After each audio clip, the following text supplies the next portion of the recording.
Today's First Class Friday lesson comes from Fawn Weaver, the argument-free marriage. Let's go.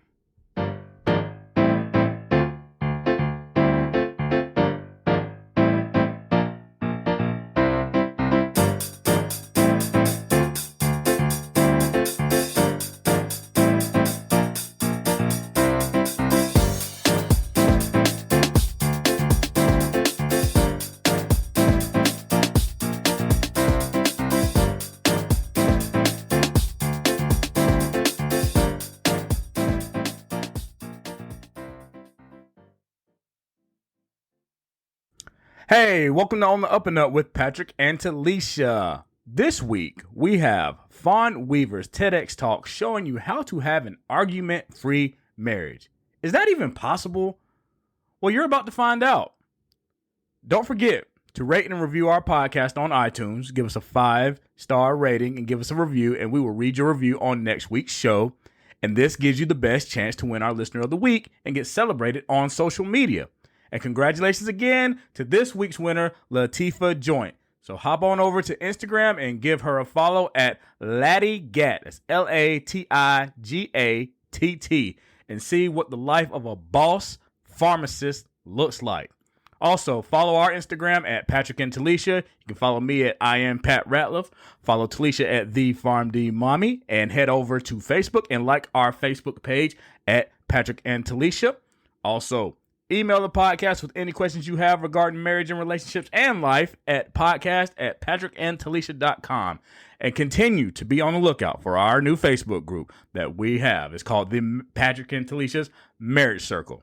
This is for people who are married, engaged, separated, their parents. And we focus on building your faith, family, fellowship, and finances. Invitations are going out now. You can also search Patrick and Talisha's Marriage Circle and ask for an invite, and we will send you there. Now, here is Fawn Weaver on the argument-free marriage. In 2003, I received a call I won't soon forget. It was my business partner informing me that my fiance had just been taken by ambulance, and there was no further information. Dozens of tests, doctors, specialists, and MRIs later, nothing. There was no explanation. The only thing we knew is he was having dinner with a friend, had one drink, went into the bathroom, and never came out. But no test could tell us why. He was healthy and laughing one moment, and then blacked out on the floor and being rushed to the hospital in the next. A few months later, I married that amazing, wonderful, handsome, genius of a man. But I have never forgotten how I felt on that day when I received that call. Helpless, panicked, scared I might lose my best friend. When I married Keith, I did so knowing that something like that could happen again at any time. We found out a few years later what was the cause of that blackout, and honestly, it was really no big deal. But I knew from the very start of our marriage that I would not do anything.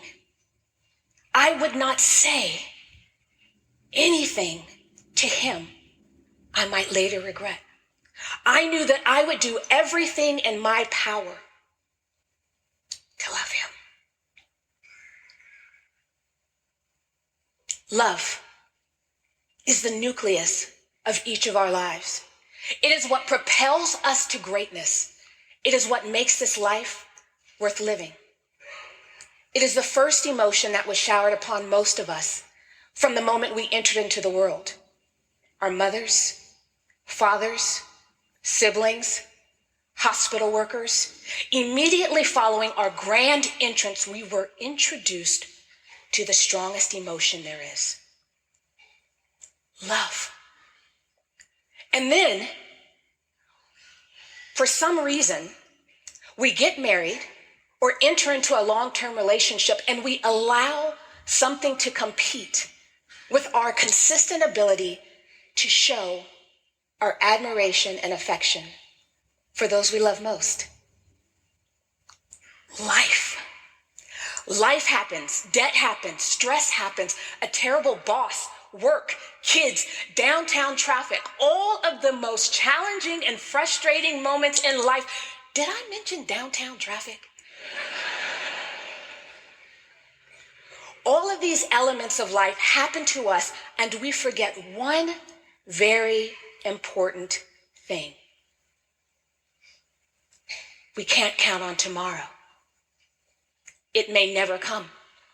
The love we share in this moment is the only love we are guaranteed to give. When we argue with those we love most, we make an unwise and presumptive decision. When we slam a door, hang up the phone on someone we love, when we spew hurtful words, we make an assumption that they will later be there to allow us to apologize for our words, to make up for our nasty comments. We assume that they will be on the other side of the door when we decide to open it, or that they will be on the receiving end of the phone when we decide to call again. But what a tragedy it is for those who never get that chance. They spend the remainder of their days playing out that last conversation, those final words, their endless regret. So, Fawn, are you trying to tell us that you and your husband don't argue? Are you trying to tell us, and you want us to believe, that you say what's on your mind, are honest and transparent with each other, and you don't suppress your emotions? Yeah.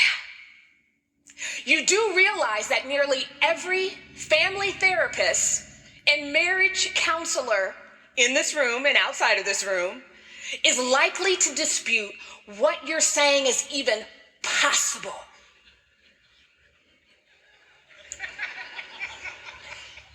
I do, for those that just laughed. And that's okay for those over here that just laughed. And here's why. I have lived through what I am about to share with you for the last 12 years of my life. So no one, not even those that laughed, can convince me it doesn't work. There are 3 things that I have used to create my own argument-free marriage that you can replicate in any relationship that you desire to last a lifetime. You ready? I promise it's not going to be a joke. This is real. This is real. The first is to understand and obey the law of acceleration. The second is to stick to the original emotion. And the third is to keep at the forefront of your mind this indisputable fact that tomorrow may never come. I recognized the law of acceleration for the first time about 10 years ago. My husband and I are 2 incredibly strong-willed people with great convictions about what we believe. Sometimes our beliefs are aligned, and sometimes they most certainly are not. We have agreed to disagree on more occasions than I can remember, but we always do our best to see the point of each other by the end of the conversation. 99% of the time, this works brilliantly. And then there's that 1% of the time that requires a timeout before one of us says something absolutely boneheaded we'll later regret. The first time this happened was a doozy. I was frustrated with how he handled a situation with my in-laws and just about hit the ceiling. I opened my mouth to say a few words and immediately knew that if I continued in that conversation, I'd be embarking upon the very first argument with my loving husband. Did I mention he's crazy handsome, funny, incredibly wise, the kindest man I've ever known. And if you hear a cheering section over there, it's because he's leading it. Yeah.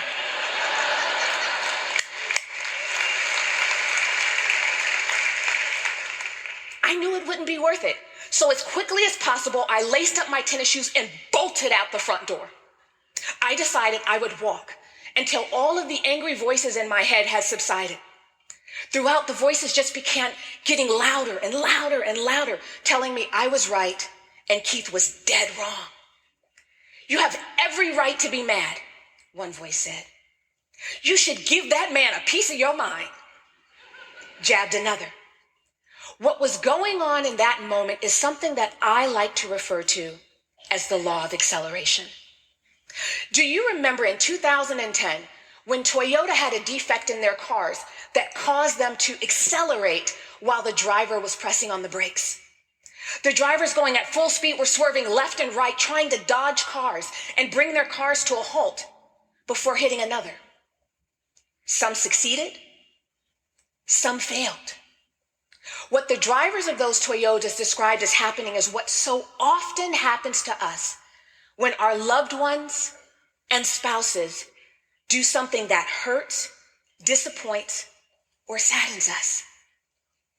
Rather than paying attention to the original emotion, that place of vulnerability, we allow the voices in our head to cause us to accelerate.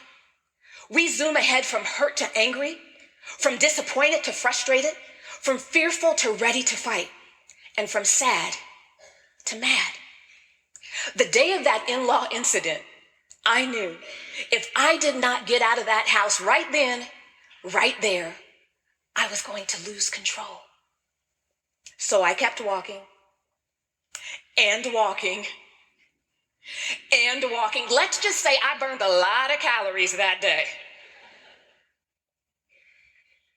The same year that Toyota was trying to repair its battered image, Rosie O'Donnell attempted to make reparations to her own reputation in a January 25th interview with Oprah Winfrey.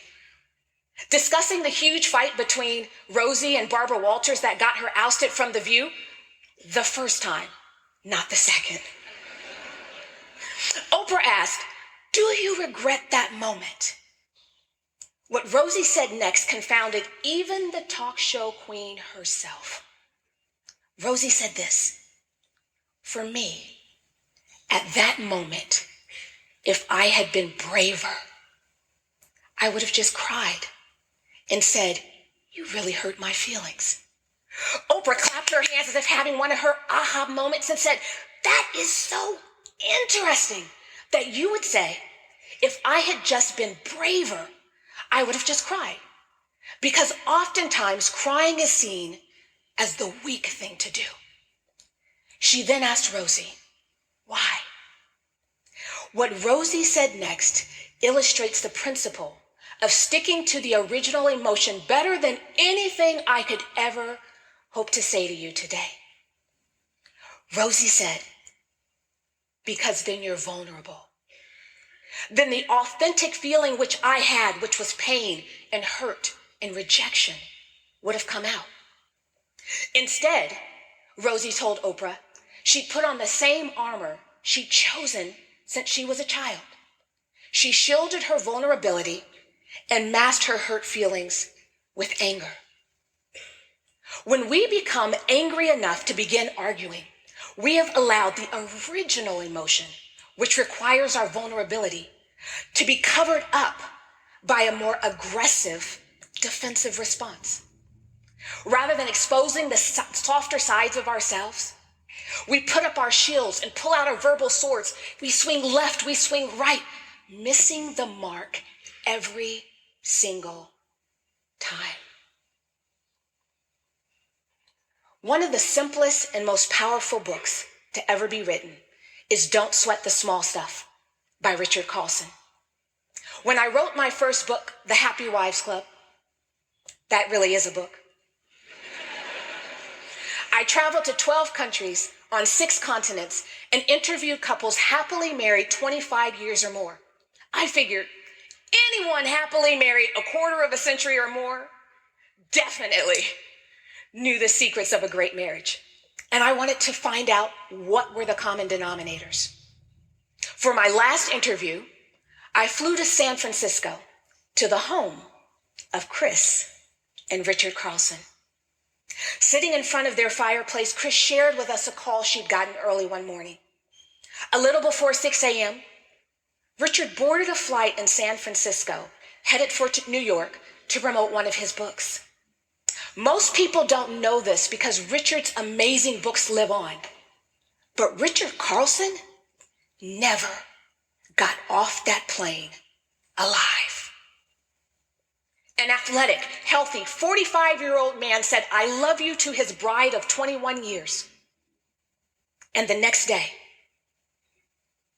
a beautiful, loving mom of two became a widow. Just that fast.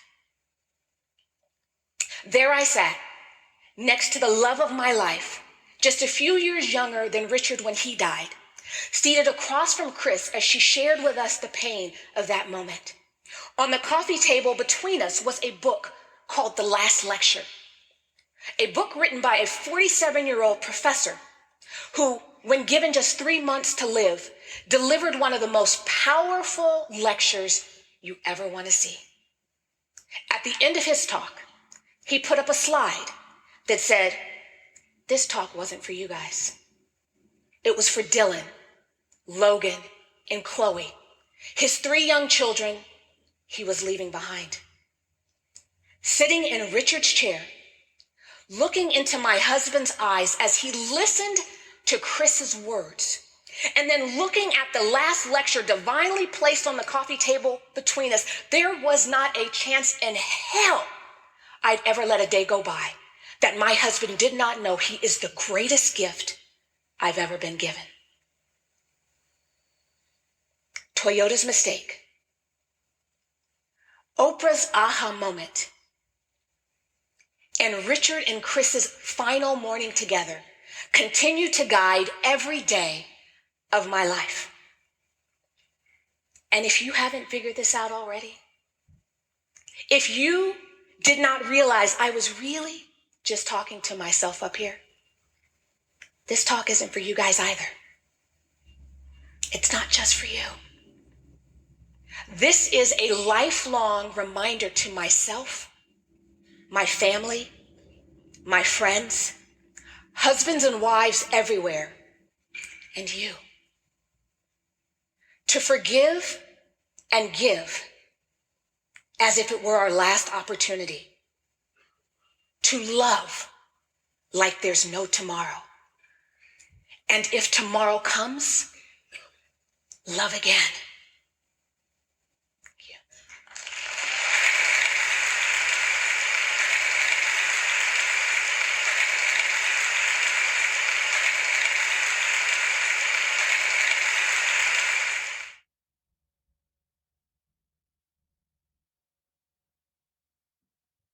All right, well, that woke me up. I hope that woke you up too about your relationship. That was Fawn Weaver on The Argument Free Marriage. To watch her talk, you can go to YouTube and talk in The Argument Free Marriage. I'll also put the link in the video and show notes. And thank you guys for listening. And me and Talisha, we will catch you guys on Monday. Y'all have a good, safe, and great weekend. God bless.